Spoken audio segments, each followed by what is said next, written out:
Irmãos, esse texto que nós acabamos de ler é um texto muito delicado, porque ele aborda alguns assuntos que se encaixam perfeitamente no tempo em que nós estamos vivendo. Claramente, irmãos, obviamente que vamos aqui abordar o contexto no qual o profeta estava vivendo, mas também vamos tentar fazer, irmão, uma aplicação para o contexto na qual nós estamos vivendo. E veremos, irmãos, que tudo o que o profeta está falando aqui se encaixa perfeitamente nos dias em que nós estamos vivendo, especialmente aqui no país no qual nós residimos. Parece que o profeta Miqueias mora no Brasil, irmãos. Quando ele profere as suas palavras, parece que ele está morando no Brasil. Se você ler o capítulo de número 2, você vai se identificar muito com as palavras do profeta. E verá, irmãos, que ele parece que está dizendo diretamente à nossa nação. Mas Miqueias está profetizando mais de 4 séculos antes do Messias. E ele está falando ao seu próprio povo, ao povo de Judá, ao povo de Jerusalém. E também dirige algumas mensagens ao povo do norte, que é o povo de Israel. Ele profetiza contemporaneamente a Isaías, que era um outro profeta que estava ali junto com ele, profetizando para aquelas nações naquele tempo. E a palavra de Miqueias, irmãos, não é uma palavra fácil de se ouvir. Ele não massageia o ego de ninguém. Ele não se importa se a palavra que ele vai trazer é para o pequeno ou é para o grande, se é para o servo, se é para o rico. Não, ele não se importa a quem ele está dirigindo a mensagem, porque ele entende que é Deus quem está falando através da vida dele. E nesses últimos dias, irmãos, poderíamos nos identificar muito bem com Miqueias, porque existe uma corrupção muito grande no mundo. E por isso que eu disse que nós vamos nos identificar, parecendo que ele está falando com o Brasil. Porque o nosso país é um país onde a corrupção, a maldade, a injustiça, a iniquidade opera de maneira muito grande. De maneira que as pessoas que não têm poder ficam subjugadas àqueles que têm poder para fazer tais coisas. A grande maioria da população está sob o domínio de homens que têm poder de fazerem leis, de anularem leis, de distorcerem leis. Tudo isso em benefício próprio, prejudicando assim então todo um povo. E este povo aqui nessa ocasião era o povo de Judá. O texto no versículo de número 1, se você puder ir acompanhando, diz assim: ai daqueles que nas suas camas intentam iniquidade e maquinam o mal, à luz da alva o praticam, porque o poder está em suas mãos. Veja, o texto inicia com a expressão ai daqueles. Se você observar na palavra, em vários momentos, quando o texto inicia com um ai, é porque está vindo uma sentença, é porque está vindo um julgamento. Toda vez que a palavra começa com um ai daqueles que, aí ele dá o motivo pelo qual a sentença viria sobre eles. E a sentença é: ai daqueles que nas suas camas intentam a iniquidade e maquinam o mal. Existia uma classe política naquela época que monopolizava o poder. E estes, quando o sol abaixava e eles iriam dormir nas suas camas, antes de caírem no sono, eles ficavam maquinando, imaginando, projetando o mal que eles iriam fazer. E o texto diz que à luz da alva, ou seja, quando o dia amanhecia, eles colocavam todo este projeto maligno em prática. E por que eles conseguiam fazer isso? O texto responde: porque está no poder da sua mão. Então os homens que tinham o poder eram os mesmos que ficavam planejando o mal, eram os mesmos que ficavam maquinando o mal, eram os mesmos que intentavam a iniquidade. E veja bem, eles não demoravam muito para colocar em prática o seu plano maléfico. Esses mesmos homens, irmãos, que tinham poder, não demoravam a colocar em prática. O texto diz que amanhecendo o dia, eles já colocavam em prática todo o mal que eles tinham planejado na noite anterior, antes de dormir. E a palavra de Deus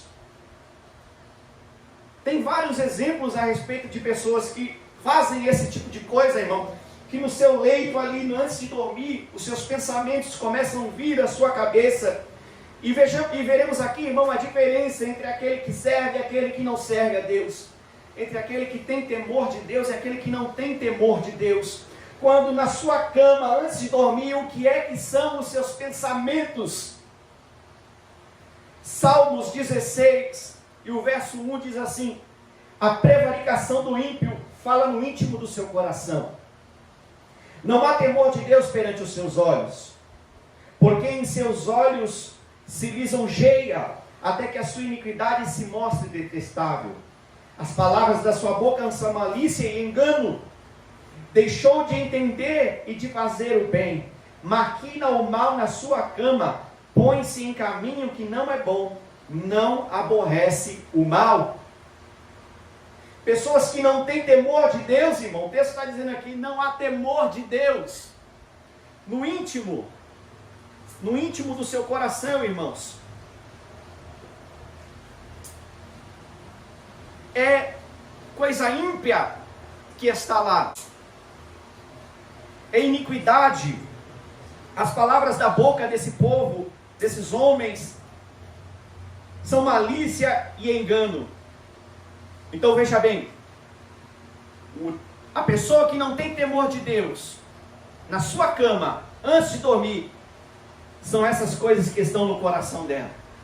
Ela está maquinando o mal. Ela está vendo como ela vai prejudicar o próximo. Ela está vendo como ela vai passar a mão, dar a rasteira, tirar proveito de alguém que é mais fraco do que ela. Parece que você está se identificando com algo, irmãos. Às vezes, quando acordamos de manhã, antigamente era o jornal, né? Tinha o jornal. As pessoas iam até a banca e pegavam o jornal para ver a notícia. Hoje em dia nós não necessitamos mais daquele jornal, porque temos um aparelho celular na nossa mão. E às vezes quando acordamos, tomamos um café e vamos ali abrir o celular. E independente da página, independente da rede social, sempre vai ter uma notícia.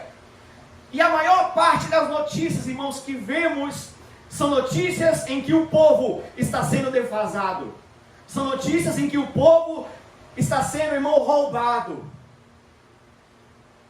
Quando você menos espera, a surpresa, a notícia. A corrupção imperando no nosso país, irmão. Por quê? Porque o poder está na mão dos poderosos, dos políticos, dos grandes empresários que subornam, irmão, que praticam a corrupção e que deixam-se ser corrompidos. E quem paga a conta de toda essa corrupção é sempre o mais fraco, é sempre o mais simples, é sempre o mais indouto, é sempre aquele que não tem conhecimento. Quando você menos espera, o mal está batendo à sua porta. Mas veja a diferença daquele que serve a Deus. Salmos 18 e o verso 17 diz assim: livrou-me do meu inimigo forte e dos que me aborreciam, pois eram mais poderosos do que eu. Glória! Você que serve a Deus, irmão, você que teme a Deus, o texto aqui diz: Deus livrou-me do meu inimigo forte, dos que me aborreciam, pois eram mais poderosos do que eu. Deixa eu dizer uma coisa para você. Você é fraco, você não tem poder, mas o Deus que você serve é forte, tem todo o poder, e Ele pode sim, irmão, te livrar das mãos do seu inimigo, Glória a Deus. daquele que tenta te prejudicar, irmão.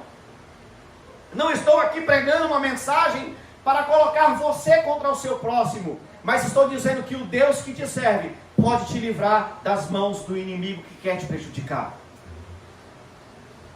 Salmo 63 e o verso 6 diz assim: quando me lembrar de ti na minha cama e meditar em ti nas vigílias da noite, porque tem sido o meu auxílio, jubiloso cantarei, refugiado à sombra das tuas asas. Veja a diferença.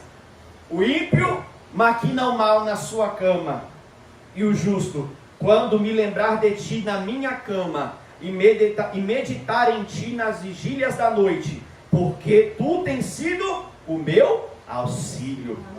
Jubiloso cantarei, refugiado às sombras das tuas asas. Veja a diferença entre aquele que não serve a Deus na sua cama, de noite, antes de dormir, maquinando mal, e aquele que serve a Deus, dizendo: eu me lembro, eu medito nas vigílias da noite, jubiloso eu canto, aleluia, porque eu me refugio às sombras das tuas asas. Você que serve a Deus, irmão, no leito da sua cama, ali antes de dormir, os pensamentos que tem que vir à sua cabeça, eu sei que às vezes tem preocupação, eu sei que às vezes você está angustiado, está entristecido por causa de algo que aconteceu durante o dia, ou por causa de algo que vem acontecendo durante o decorrer dos dias, mas irmão, se alegre, porque Deus, irmão, é o seu refúgio. Jubile, irmão, cante. Pense em Deus, irmãos, antes de dormir. Essa é a diferença entre aquele que não serve e aquele que serve, entre aquele que não teme e aquele que teme a Deus.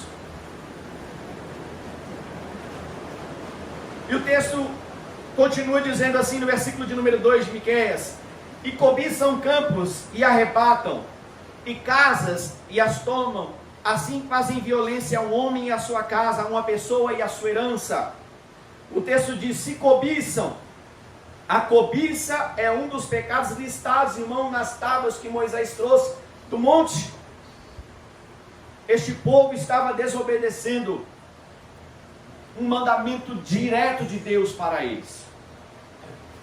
Lembra o que diz lá em Êxodo, no capítulo de número 20, no verso 17, quando Moisés traz as tábuas, um dos mandamentos, se não o último mandamento que estava escrito lá, diz assim, Êxodo 20, 17: não cobiçarás a casa do teu próximo. O que é que eles estavam fazendo? Se cobiçam campos, os arrebatam, e casas as tomam. Não cobiçarás a casa do teu próximo, não cobiçarás a mulher do teu próximo, nem o seu servo, nem a sua serva, nem o seu boi, nem o seu jumento, nem coisa alguma do teu próximo. Ora, irmãos, esses mesmos homens, que aqui podemos entender que era o poder político daquela época, e veja bem, o poder político daquela época, irmão, era o mesmo poder religioso, tá? Não tinha diferença do poder político e religioso naquela época. Os homens religiosos daquela época eram os mesmos que estavam diante da política. Os sacerdotes, a classe sacerdotal, aqueles que conheciam a lei, aqueles que liam a Torá para o povo, estes mesmos que conheciam perfeitamente este mandamento, eram os mesmos que os desobedeciam.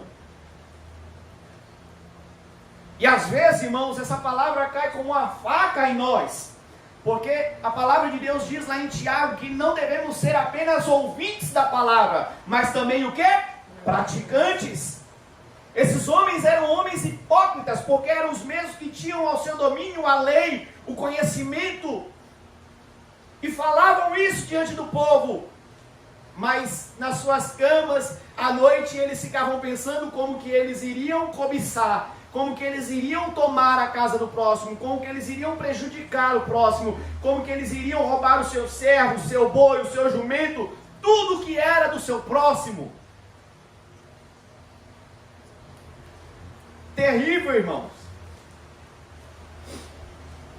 Romanos 13 e o versículo de número 8 diz assim: a ninguém devais coisa alguma, a não ser o amor com que vos ameis uns aos outros. Porque quem ama os outros cumpriu a lei. Com efeito, não adulterarás, não matarás, não furtarás, não darás falso testemunho, não cobiçarás. E se algum outro mandamento, tudo nesta palavra se resume: amarás o teu próximo como a ti mesmo. A pergunta que vem a nós: você gostaria de ser traído? Não, obviamente que não. Então não adulterarás, porque ama o teu próximo como a ti mesmo. Não matarás, não furtarás, não darás falso testemunho, não cobiçarás. E tudo se resume nessa palavra, irmão. Ou seja, todo o mandamento da palavra, irmão, de Deus, se resume em um mandamento: amarás o teu próximo como a ti mesmo. Se você cumprir este mandamento, irmão, você cumpre todos os outros mandamentos, sem exceção de nenhum. Porque a palavra de Deus diz assim: tudo se resume nesta palavra: amarás o teu próximo como a ti mesmo. Efésios, capítulo de número 5, e o verso de número 3, diz assim: mas a prostituição e toda a impureza ou cobiça nem ainda se nomeie entre vós, como convém a santos. Que palavra forte, irmão. A prostituição, a impureza, ou a cobiça, em algumas traduções está a palavra avareza. Ele diz assim: nem se nomeie entre vós, como convém a santos. Ou seja, irmãos, esse tipo de pecado, irmãos, não deve ser nem nomeado entre nós, nem pensado, irmãos. Não devemos cogitar essas coisas entre nós, porque ele diz: como convém a santos. E este povo, irmãos, estava praticando estes delitos contra o seu próximo. Aí, irmãos, diante de toda essa abominação, vamos dizer assim, Deus não fica quieto, irmãos. Deus não é passivo com a corrupção do homem. Às vezes consideramos que Deus é tardio, mas a palavra de Deus diz que Ele não é tardio.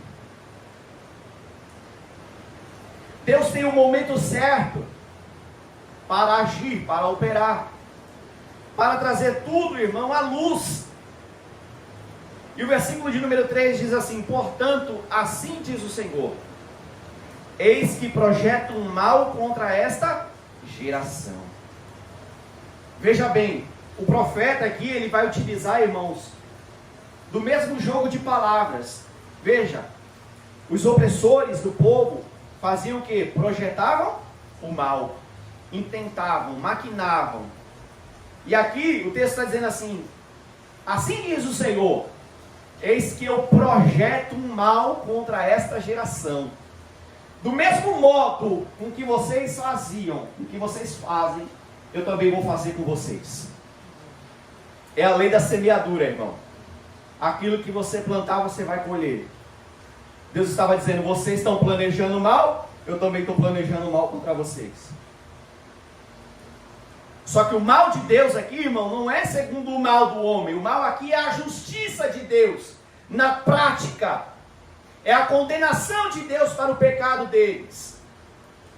E o texto continua dizendo assim: na qual não tirareis os vossos pescoços, e não andareis altivos, porque o tempo será mau. Deus estava dizendo: eu vou colocar um jugo sobre o pescoço de vocês. Aqui ele está se referindo ao cativeiro da Babilônia, onde os prisioneiros eram presos, irmãos, pelo pescoço, como animais.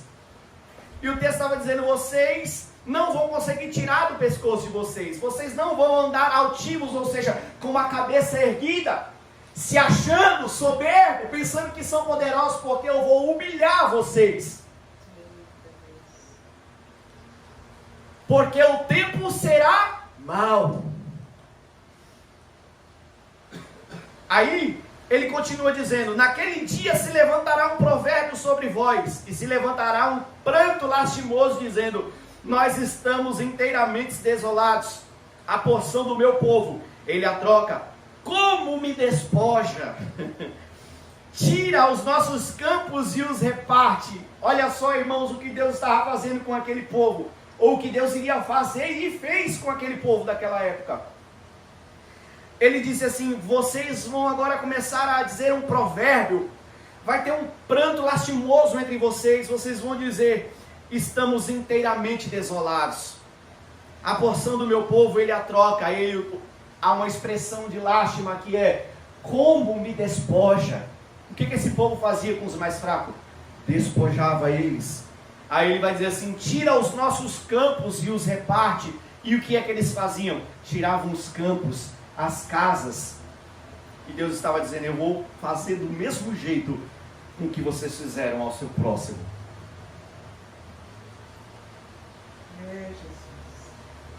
Aí o texto continua: portanto, não terás tu na congregação do Senhor quem lance o cordel pela sorte. Não terás tu na congregação quem lance o cordel pela sorte. Sabe o que Deus estava dizendo para este povo, para essas pessoas que faziam essas maldades? Ele estava dizendo assim: não vai haver descendentes de vocês na congregação.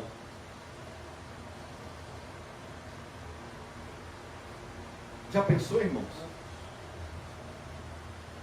Deus estava dizendo para eles: não vai ter descendente, não vai ter filho, não vai ter neto, não vai ter bisneto de vocês naquele dia, na congregação do meu povo, que quem pela sorte lance o cordel, ou seja, na repartição da terra, ele estava dizendo: não vai ter descendentes de vocês quem ali participe, quem tenha pedaço de terra. A descendência desses opressores, irmãos, seria completamente extirpada, eliminada. Me vem à memória agora, irmãos, eu nem tenho aqui no texto, e eu me lembro, estou me lembrando agora que essa semana, se eu não me engano foi na sexta, ou foi na quinta, eu não lembro, o pastor Alan estava dando um discipulado online, e era sobre os falsos profetas, e ele fez menção do texto dos espias, que foram até a terra prometida, espiar a terra. Quando voltaram, foram 12, quando voltaram 10, não podemos entrar, porque lá só tem gigantes. E assim, irmãos, eles inflamaram toda aquela geração, a ponto dessa geração querer apedrejar, irmãos, Moisés, os servos de Deus, Josué e Caleb, que foram os outros dois que disseram que davam para entrar. E Deus, irmão, então condena toda aquela geração a ficar 40 anos no deserto, irmão, para eliminar toda aquela geração, para que eles então não pudessem entrar na terra prometida. Devemos, irmãos, tomar cuidado, porque a palavra de Deus diz que Deus não, ele pega o culpado até a terceira e quarta geração desse povo, irmão. Eu vou ler esse texto para vocês já já. Então toda aquela geração, irmão, seria eliminada. Não haveria descendente deles. na possessão da terra. Continuando. O texto, versículo de número 6 diz assim: não profetizeis os que profetizam. Não profetizem deste modo, que não se apartará a vergonha. Aqui é o povo dizendo para o profeta: não profetizeis. Em algumas traduções está: não babujeis. Quem está assim, a tradução aí escrita assim: não babujeis. Não, não babujeis. Não profetizeis. Não digam que não se apartará a vergonha. O povo estava dizendo para o profeta: ei, profeta, não profetize deste modo, que não se apartará a vergonha, que nós vamos ser humilhados. Não profetize assim. Claramente aqui, irmão, há uma tentativa de silenciar o profeta, de proferir a verdadeira palavra de Deus. Ao longo da história, irmão, tanto do período bíblico como de toda a história da humanidade, sempre foi assim. E sempre será, irmãos, até Jesus voltar. Sempre vão tentar calar os verdadeiros profetas de Deus. Sempre vão tentar silenciar o profeta. Sempre vão tentar impedir o profeta. Tem uma coisa, irmão, que eu não me esqueço nunca, irmão. Logo quando eu comecei a pregar, uma vez eu recebi uma oportunidade para pregar, e o pastor da ocasião, ele falou para mim assim, quando ele me entregou o microfone: abençoa o povo. Ele falou: abençoa o povo. Na hora eu ri, eu dei risada, falei amém. Sabe por quê, irmão? Eu já tinha um histórico de ser um profeta parecido com Miqueias, de sempre pegar uma palavra dura. Quando o pastor foi me dar a oportunidade, ele disse: abençoa o povo. E eu fiquei com aquilo no meu coração, irmão, até hoje. Porque, irmão, tem gente que não suporta ouvir a verdade. Não é que eu sou melhor do que ninguém, irmão. E eu sei também que Miqueias não era melhor do que eles. Porque é homem também. E todo homem, irmão, está sujeito a pecar, está sujeito a falhar. Mas Deus escolhe dentre todos os homens, para pregar a sua palavra. Homens, quando eu me refiro a homens, irmão, estou falando de mulheres também, de crianças, de jovens. Ele escolhe pessoas para pregar a sua palavra, irmão. E eu deixo eu dizer uma coisa para você: as palavras de Deus é amor, é espírito, é vida, é. Mas também Deus está irado, irmão, e Ele é contra o pecado e contra toda a iniquidade. E Ele sempre vai levantar homens e mulheres, irmãos, e vai capacitá-los para pregar a sua palavra. Seja ela, irmão, para abençoar, ou seja ela para condenar. Glória a Deus. Aleluia. E aqui o povo estava dizendo para Miqueias: ei, Miqueias, não profetiza assim.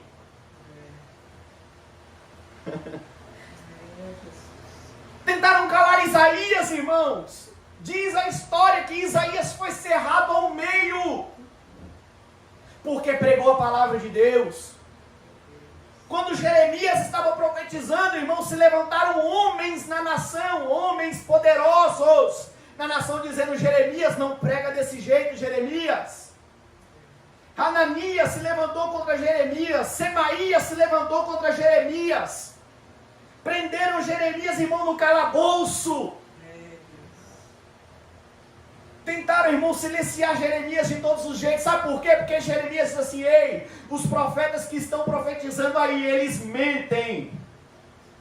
Eles estão dizendo que não vai ter cativeiro, mas eu estou dizendo para vocês: vai ter cativeiro. Vocês vão para a Babilônia, vão ficar lá 70 anos. Mas deixa eu dizer uma coisa para vocês: quando vocês chegarem lá, construa casas, plantem, casem, tenham filhos, orem pela paz do lugar onde vocês estiverem, porque vocês têm que orar, porque aonde vocês estiverem, se vocês orarem pela paz desse lugar, vocês vão prosperar.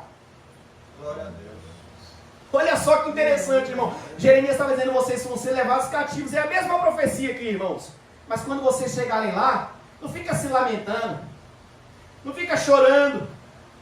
Não fica tentando fazer rebelião. Antes, pelo contrário, construa a casa, planta, toma a esposa, tenham filhos, ore pela paz naquele lugar. Já parou para pensar, irmão? Às vezes estamos exatamente nessas condições deprimentes, humilhantes, e Deus está dizendo: ore pela paz, ore pelo sucesso do lugar onde você está. E às vezes, irmão, quando olhamos para o nosso país, para a nossa nação, o nosso sentimento é um sentimento de revolta. E às vezes, irmãos, é até desgosto, dizendo: eu não queria ser brasileiro, porque a fama do brasileiro é de corrupção. A fama do brasileiro é que o brasileiro sempre dá um jeitinho. A fama de que o brasileiro é uma pessoa corrupta. A fama do brasileiro é do brasileiro que só gosta de samba, de ficar nu, andando nas avenidas, curtindo carnaval, curtindo baile funk. Essa parece que é a fama que tem em nós, irmãos, do mundo lá fora. E às vezes, irmão, dá desgosto, dá tristeza, mas Deus está dizendo, irmão, nessa palavra hoje, mesmo que você esteja nessas condições, ore pela paz deste lugar. Amém. Glória a Deus.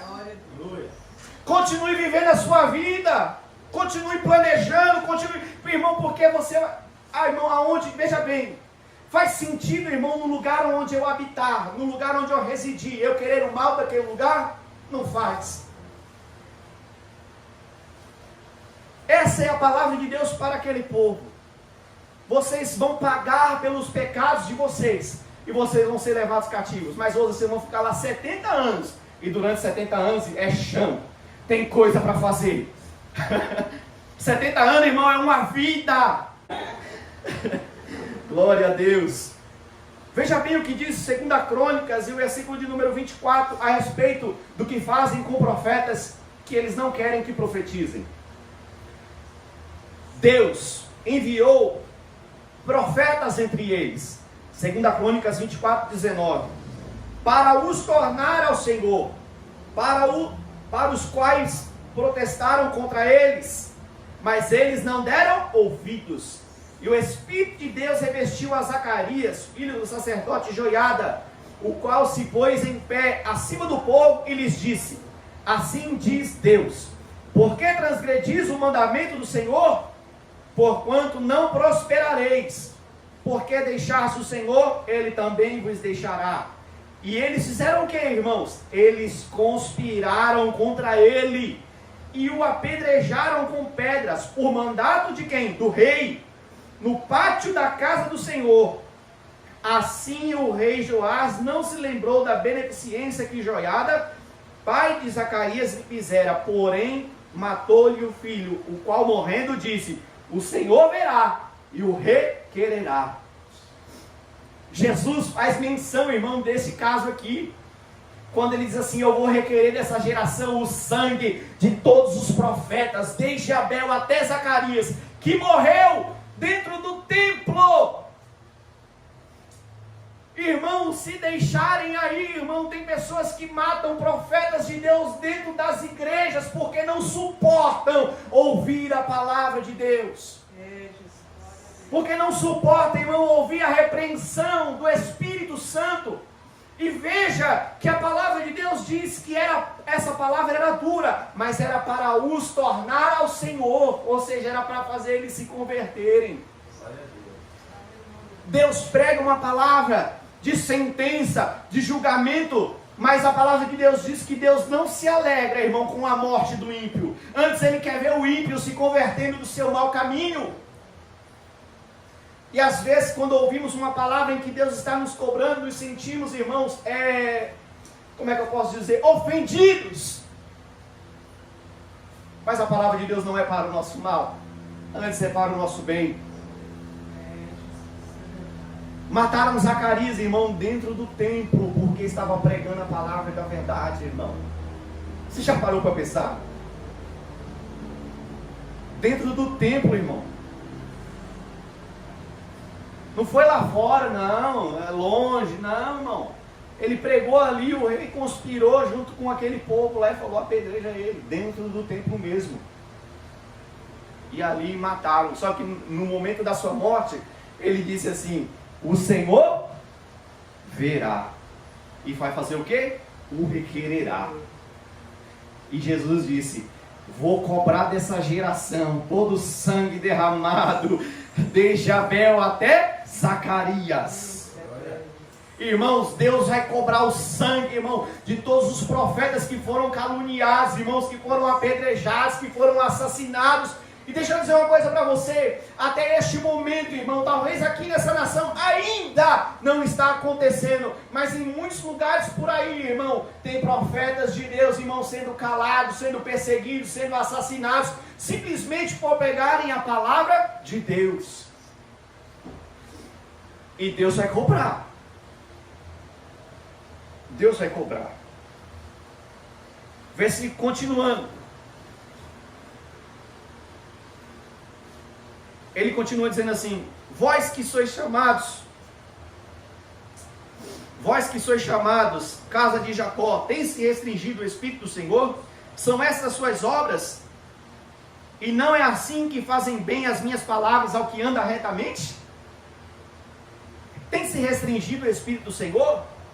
O profeta está dizendo. Ou seja, Deus está irritado? Deus perdeu a paciência? Pergunta o profeta: essas são as suas obras? Ele acrescenta: eles pediram que ele não profetizasse a sentença, mas ele disse que as palavras de Deus fazem bem ao que anda retamente. Veja bem, o povo estava dizendo: não prega assim, que a vergonha não se apartará. Aí o profeta diz assim: o Espírito de Deus está irritado? Deus perdeu a paciência? Essas são as suas obras? Deixa eu dizer uma coisa para vocês: as palavras de Deus fazem bem ao que anda retamente. Era como se ele estivesse dizendo assim: eu estou pregando isso para vocês, mas se vocês estiverem andando retamente, a palavra vai fazer bem para vocês. O efeito dela vai ser benéfico para vocês. Números 14, o verso 18 diz assim: o Senhor é longânimo, grande em beneficência, perdoa a iniquidade e a transgressão, que o culpado não tem por inocente, e visita a iniquidade dos pais sobre os filhos até a terceira e quarta geração. Romanos 2, e o verso 4 diz: ou despreza tu as riquezas da sua benignidade e paciência e longanimidade, ignorando que a benignidade de Deus te leva ao arrependimento? Deus não estava irritado, ou melhor dizendo, Deus não perdeu a paciência, não. Ele estava dizendo assim: as riquezas da sua... Romanos diz, né, o apóstolo Paulo diz: as riquezas da benignidade, da paciência e longanimidade de Deus leva o povo ao quê? Ao arrependimento.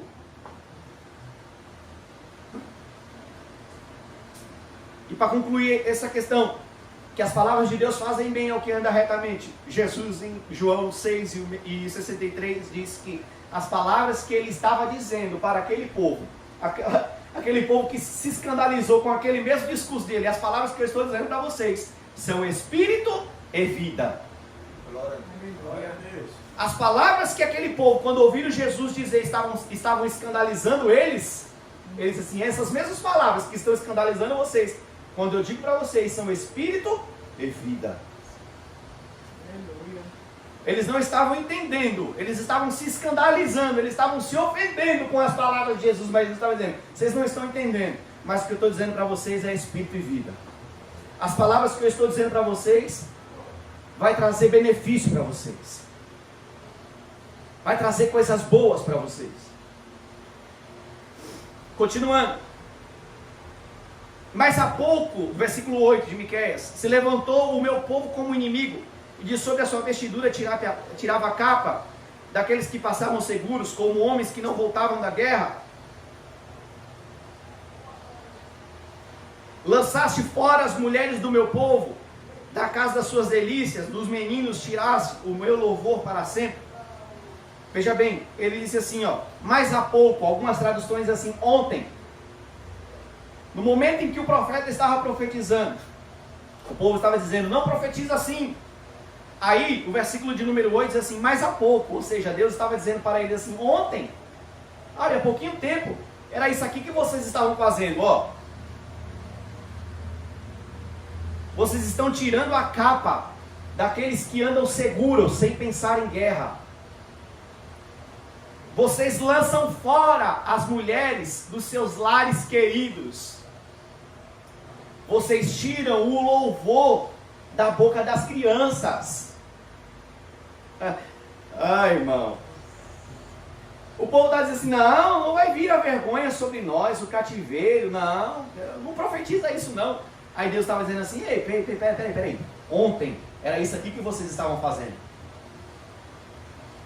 O mais fraco, vocês estavam debilitando eles, vocês estavam roubando eles, vocês estavam expulsando eles. E irmão, quando eu me deparei com esse versículo, irmão, principalmente no final, quando diz assim, que dos seus meninos tiraste o meu louvor para sempre. Eu fui pesquisar, fui estudar um pouquinho sobre o que significava isso. E irmão, o texto aqui está dizendo que esses homens, quando eles chegavam diante das pessoas que deviam para eles, e essas pessoas não tinham com que pagar, uma das coisas que eles faziam eram tirar a capa do homem. Irmão, a capa era o único utensílio daquele povo naquela época que não poderia ser colocado como penhor. Ou seja, não poderia se dar em pagamento. Sabe o que eles faziam? Eles tiravam a capa. O homem poderia ficar devendo, irmão, poderia dar o filho como escravo, mas a capa não podia tirar. E eles tiravam a capa. Porque a capa era o sinal de honra. Aí eles faziam o que? Expulsavam as mulheres das suas casas queridas. Interessante isso, né? Porque, irmão, aqui tem bastante mulher, acho que tem mais mulher que homem aqui. A mulher cuida da casa, irmão, como o homem não cuida. Cuida do lar como o homem não cuida. O cuidado na limpeza, na comida, em todas as questões do ambiente da casa, a mulher, irmão, tem aquele lugar como um lugar querido. Aí o texto até fala assim, a casa das suas delícias, em algumas traduções. Sabe o que eles faziam com essas mulheres que tinham esse carinho com essa casa? Expulsavam elas da casa. E as crianças, eles tiravam o louvor. E aí, irmão, foi aonde eu fiquei preocupado. Porque quando eu fui pesquisar sobre o que estava acontecendo ali naquele contexto, ele estava dizendo que eles pegavam as crianças e as sequestravam. Aí me veio logo na memória, irmão, uma polêmica que está acontecendo recente aí, de um lugar no norte, irmão, onde sequestram crianças, onde praticam, irmão, todo tipo de perversidade com as crianças. E eu não quero, irmão, aqui ser nenhum tipo de lacrador, porque tem gente que se utiliza, irmão, dessa questão para ganhar views na internet, para ganhar seguidores. E não é essa a questão aqui, irmão. Estamos aqui para pregar a palavra de Deus. E assim como naquela época acontecia tais coisas, hoje acontece aqui também. Como eu disse para vocês, vocês vão se identificar com a mensagem do profeta, porque, irmãos, se você for pesquisar, segundo aí algumas pesquisas, some, irmão, milhares de crianças durante um ano, e essas crianças não aparecem. Onde é que estão essas crianças? Por isso que Jesus disse, ai daqueles que escandalizar um destes meus pequeninos. Irmão, o julgamento de Deus vai vir. A sentença de Deus vai vir. Eu não sei de qual forma, mas vai vir. Deus vai, irmão, requerer essas coisas deste povo. Dos poderosos que estão aí, irmão, na política, acobertando os crimes que estão sendo praticados nessa nação. Deus, irmão, vai requerer, Deus vai cobrar, irmão. Pode parecer que está demorando, mas vai chegar o momento em que Deus vai pesar a mão.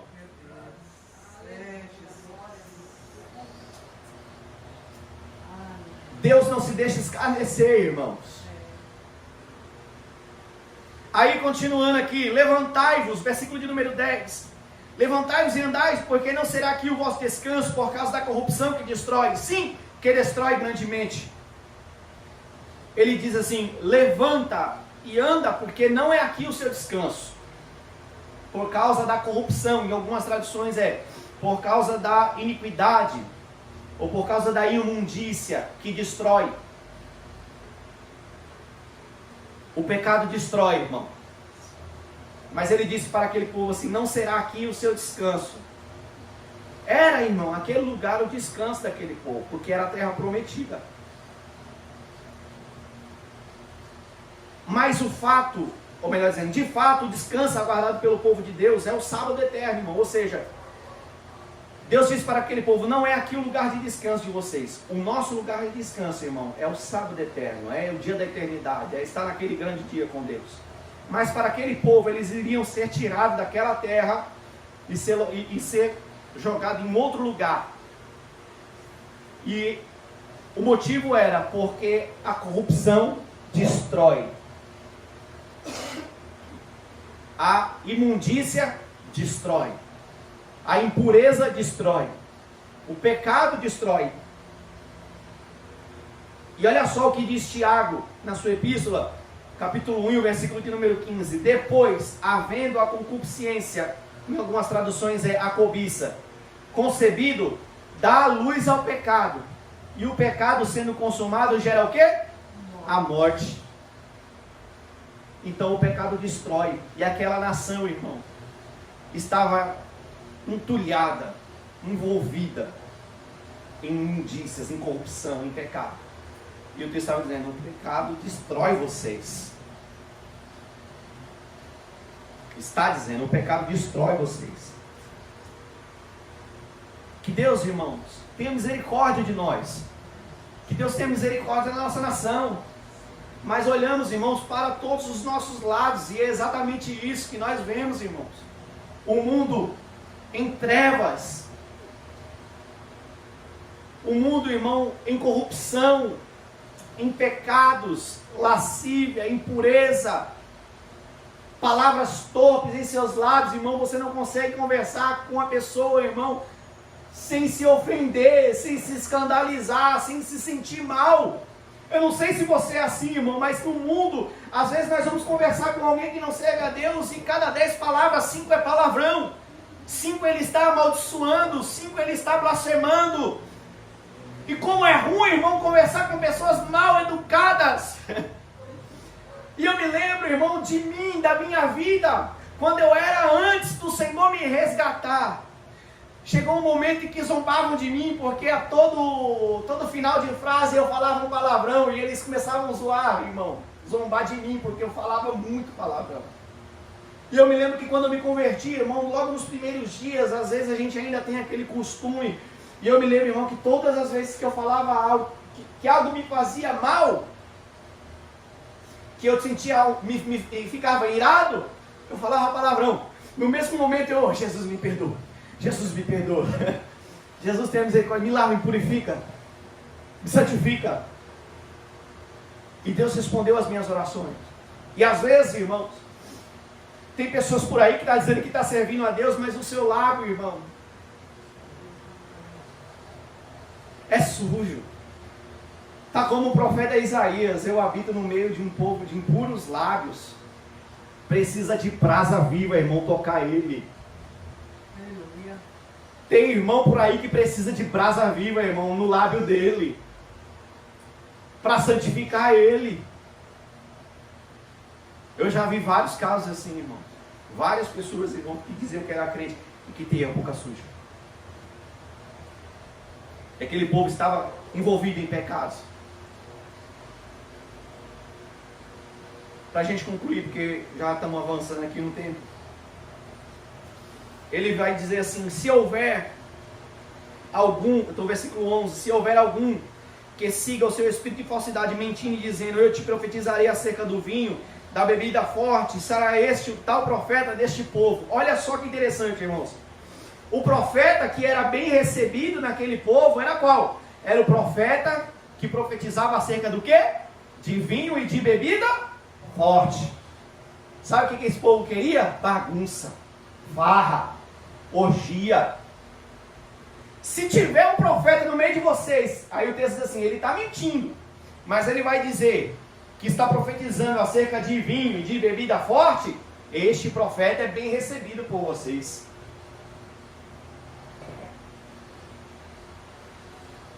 assim, irmão, nos nossos dias, profeta que prega mentira, profeta, irmão, que massageia o ego das pessoas, profeta que prega que pecadinho não tem nada a ver, que não tem problema nenhum, que tem alguns tipos de pecado aí que não é pecado, ou seja, estão invertendo os valores.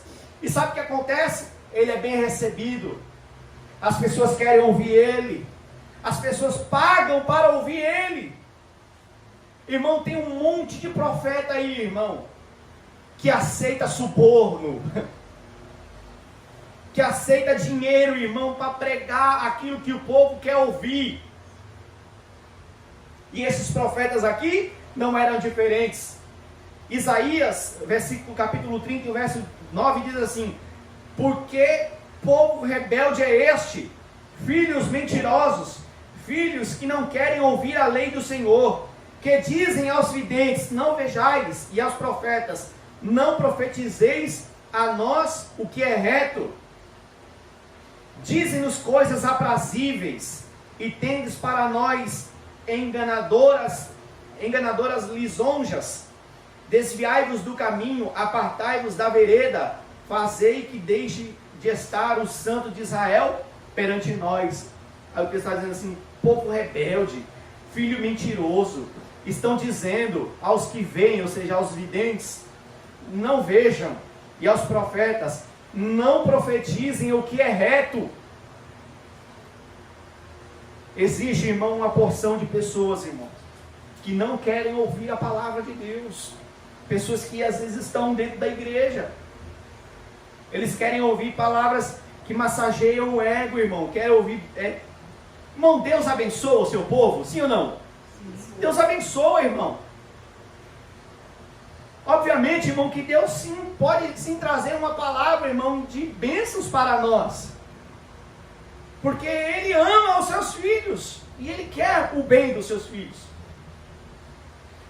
Mas, o que acontece aqui, irmãos, não é isso, é que eles estão pregando uma mensagem que está fazendo com que o povo pereça. Por quê? Porque o povo está necessitando de uma palavra de repreensão, o povo está precisando de uma palavra de correção, o povo está precisando de uma palavra de exortação, e muitos por aí estão pregando, não estão pregando isso, e estão aceitando dinheiro para deixar essas mensagens de lado e para pregar apenas bênçãos. Ou seja, eles estão matando o povo está morrendo, o povo está indo, irmão, para a cova, ouvindo coisas boas.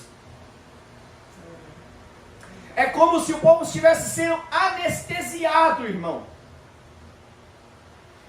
Está morrendo, o corpo dela está morrendo, mas ela não está sentindo a dor. Por quê? Porque ela está ouvindo coisas boas. É como a droga, irmão. É como um ópio. A droga mata a pessoa que utiliza dela, mas por um momento ela entra em êxtase.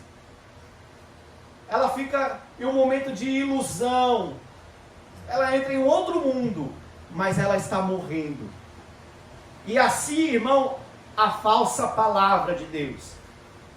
O povo está precisando do verdadeiro remédio, que às vezes, irmão, dói. Quem é que gosta de tomar, irmão, agulhada quando está doente? Ninguém gosta de algo espetando você. É aquela dorzinha, né? Bezetacil, aquela coisa lá que deixa doendo a perna e tal. Você não gosta, mas ela te cura. Assim é a palavra de Deus, às vezes dói por um momento, mas ela te sara, mas ela te salva. Ao contrário da palavra, irmão, que só prega bênçãos, que massageia o ego, que não fala sobre o pecado, que não prega o arrependimento. Você está se sentindo bem nos seus ouvidos, mas você está morrendo interiormente. 2 Timóteo capítulo 4, verso 3 diz assim: porque virá tempo em que não sofrerão a sã doutrina, mas tendo comichão nos ouvidos, amontoarão para si doutores, conforme as suas próprias concupiscências, e desviarão os ouvidos da verdade, voltando às fábulas. Irmão, ele diz assim: virá um tempo em que eles não sofrerão a sã doutrina. Ai, irmão, este é o tempo em que as pessoas não suportam ouvir a sã doutrina. Tem, irmãos, assuntos na palavra de Deus que as pessoas dizem assim: não fala não, esse assunto não toca nisso aí não, Isso aí é tenebroso demais tratar desse assunto. Não prega sobre isso. Não fala sobre isso. Isso escandaliza, isso ofende. Ou seja, eles não querem ouvir a sã doutrina. Aí o que eles fazem? Eles amontoam para si doutores, mestres, segundo as suas próprias concupiscências. Quando tem alguém que está pregando a mensagem verdadeira, a verdadeira palavra de Deus, ele é abandonado, escanteado, tentam silenciar ele, querem fazer ele parar de pregar de todo jeito. Aí essas mesmas pessoas correm atrás dos outros profetas, os mestres, que pregam segundo as suas concupiscências.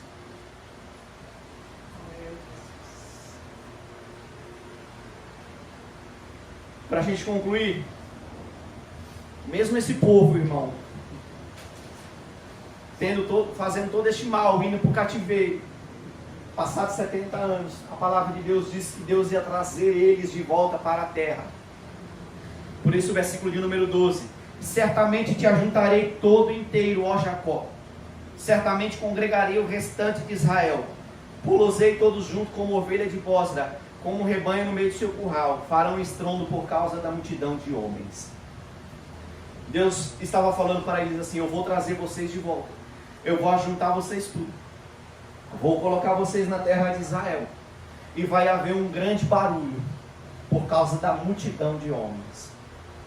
Ou seja, irmão, mesmo sendo o restante, mesmo sendo aqueles que sobrariam deles, ainda assim seria uma multidão de homens. Claro, irmãos, que essa palavra aqui ela faz alusão ao Israel de Deus, ou seja, ao Israel universal, à igreja. Por quê? Porque no versículo de número 13, ele vai falar assim: subirá diante deles o arroteador, e algumas traduções é o que abre caminho, ou o libertador.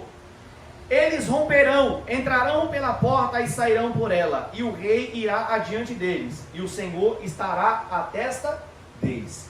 Então, para você entender, esse povo iria voltar do exílio, eles iriam estar ali de novo. Só que essa mensagem aqui, além de ela se cumprir naquela época, ela se cumpre num futuro. Por quê? Porque o texto faz alusão ao Messias, e o Messias só ia aparecer mais de 400 anos depois do exílio. Você entendeu? Então o povo volta para a terra, mas este, o arroteador, ou seja, aquele que abre caminho, o Senhor que está na frente deles, que faz aqui a função de pastor, que entra pela porta e sai dela, que é Jesus, o nosso Salvador, ele não apareceu naquela época. Ele só iria aparecer depois. Aqui, o Messias ele está fazendo a função de rei, pastor, que guia o povo. Toda vez que eu leio esse versículo, eu acho esse versículo muito bonito. Porque o texto diz: subirá diante deles o que abre caminho. O Deus que você serve é o que abre caminho. A palavra, irmão, usada aqui para essa expressão arroteador, ou o que abre caminho, o que rompe, é uma palavra chamada, eu não sei se é assim a pronúncia correta, mas é paratz do hebraico. E paratz, traduzido para o nosso idioma, é Pérez, que é o mesmo nome do filho de Judá, com Tamar. Olha só que interessante. Por que é este nome? Por que é Paratz, Pérez? Por quê? Gênesis 38 e o verso 29 diz assim: mas aconteceu que, tornando ele a recolher a mão, ou seja, um dos filhos de Tamar estava saindo, era gêmeos que tinha no ventre, estava saindo, só que ele recolheu a mão, e eis que saiu o seu irmão, e ela disse, ela quem? A parteira, como tu tens rompido, ou seja, ele rompeu, sobre ti é a rotura. Chamaram o seu nome Pérez, Paratz. Por quê? Paratz é aquele que rompe, é aquele que abre caminho, é aquele que vai na frente. Olha só que interessante isso. Um dos filhos de Tamar, que o outro nome é o Zerá, ele vai sair, só que ele recolhe a mão. Quando ele recolhe a mão, o outro sai. E por que eles identificaram que foi o outro que saiu? Porque quando o primeiro colocou a mão, eles colocaram um fio. na mão para falar, esse aqui saiu primeiro, é o primogênito. Você entendeu como é que identifica o primogênito? Nos gêmeos? Coloca o fio. Só que o que ele faz? Ele recolhe a mão. E aí sai o outro, sem o fio. E diz, como que você fez isso? A parteira disse. Você rompeu. Você quebrou, você foi na frente. Você é o Parás Pérez. Por isso que aqui o texto está dizendo, subirá adiante de vocês o que rompe, o arroteador, ou seja, o que vai na frente, o que toma o lugar. Aleluia. Glória a Deus. Aí, em 2 Samuel, capítulo 5, versículo de número 20, vai fazer referência a essa mesma palavra. Olha só que interessante. Então veio Davi a Baal Perazim. Entendeu aí já, né? E feriu ali Davi e disse, rompeu o Senhor meus inimigos diante de mim. Aleluia. Como quem rompe águas, por isso chamou o nome daquele lugar Baal Perazim. Por quê? Porque o Senhor rompeu os inimigos, irmão. Jesus está fazendo a mesma função aqui. Ele está indo adiante do povo, rompendo, abrindo o caminho, destruindo os inimigos, irmão, quebrando as barreiras, aplainando o caminho, irmão. E outra, se não der para romper, irmão, ele passa por cima. Porque ele anda por cima das águas também, irmãos. Recebe essa palavra hoje, nessa manhã, irmão. Talvez tenha uma barreira na sua frente, tenha um impedimento na sua frente, mas aquele que está adiante de você, que está à sua frente, ele rompe caminhos. Ele abre caminhos. Aleluia. Por diversas vezes, irmãos, vamos ver o Senhor abrindo caminhos. Moisés estava diante do mar vermelho, e Deus disse para ele, Moisés, com a sua vara toca no mar, e o que acontece? O mar se abre. Josué está diante do rio Jordão, Josué vai atravessar o rio Jordão, pega a arca, Josué, com os sacerdotes, quando colocaram o pé na água, irmão, o rio se abriu, porque quem estava diante deles era o que abre caminhos. Elias estava diante do mesmo rio Jordão, estando para ser arrebatado até o Senhor, pega a sua capa e bate no rio, e o rio se abre, e eles atravessam para o outro lado. Elias é assunto ao céu, em um redemoinho com carros de fogo, deixa a sua capa cair. Eliseu pega a sua capa, vai diante do rio Jordão de novo e diz, onde está o Deus de Elias? E bate de novo no rio, e o rio se abre de novo, irmão. Por quê? Porque Deus é aquele que abre caminhos diante dos seus servos. Talvez, irmão, você está hoje aqui em grande dificuldade. Deus está dizendo, ei, calma, fica tranquilo. Eu estou adiante de você e eu abro caminhos. Eu rompo as barreiras. Jesus disse, eu sou o caminho, a verdade e a vida. Ninguém vem ao Pai a não ser por mim. E o texto, para concluir, irmãos, agora de verdade eu vou concluir.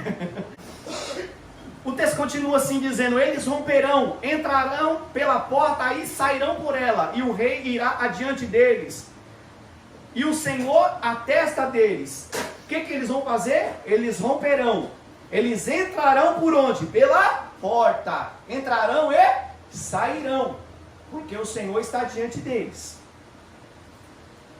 Veja bem o que Jesus disse em João 10.